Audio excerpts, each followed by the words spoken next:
Welcome to a brief overview of the Amalgam Depreciation Template, a really great tool for you to amortize your fixed assets or really any expense or item that you need to amortize over time in your general ledger. So got a quick cover page here. I just have it dated. It's a global variable there with run date. I also have a couple of checks to keep our sanity.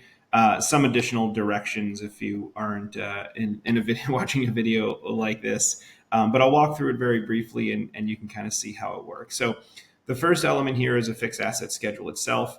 I'll close the toolkit because I'll just walk through it and give you a little bit more screen space. But what we've done here is we've captured the items we've purchased. So we have Wagner Industries, MRO Furniture, two items here and their amount. We've got their start date, end date, their months to amortize, a little bit of a description, something that might go in the GL. And then you can see it's just amortized out over that time period. I think this formula is clever because if you start something in the middle of the month, like MRO Furniture, it'll actually capture middle of the month amounts, and so amortizing that across the way. And then you've got your different checks down here that we'll walk through as well.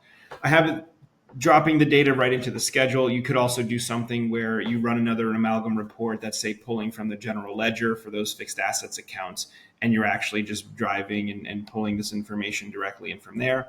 In this instance, I don't have it, but again, the beauty of amalgam is the ability to be flexible. So I've got my data set here. Let's convert it into journal entries that I can load. I've actually put two different types here for flexibility. First is if you're just loading it month to month.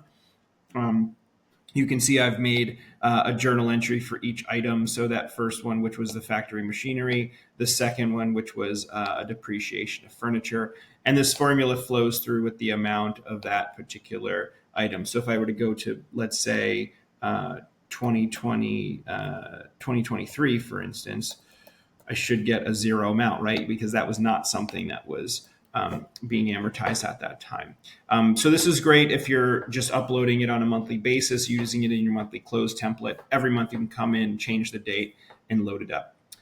But let's say the opposite was true, where you just wanted to get a new item in there and just amortize everything in one shot. Also have a batch load functionality here where the dates are different. So for instance, doing for that furniture and factory machinery, you're able to do it all of the months all at once. The flexibility of amalgam is you can make journal entries across the view there. So two different ways to load your depreciation of fixed assets or amortizing really of anything. It works just the same.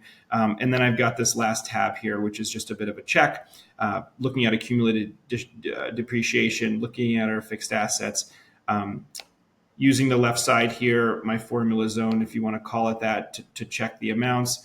And then that's checking against my cover to always keep me sane. So quick overview of the amalgam depreciation schedule, again, can be used for anything you're amortizing or depreciating.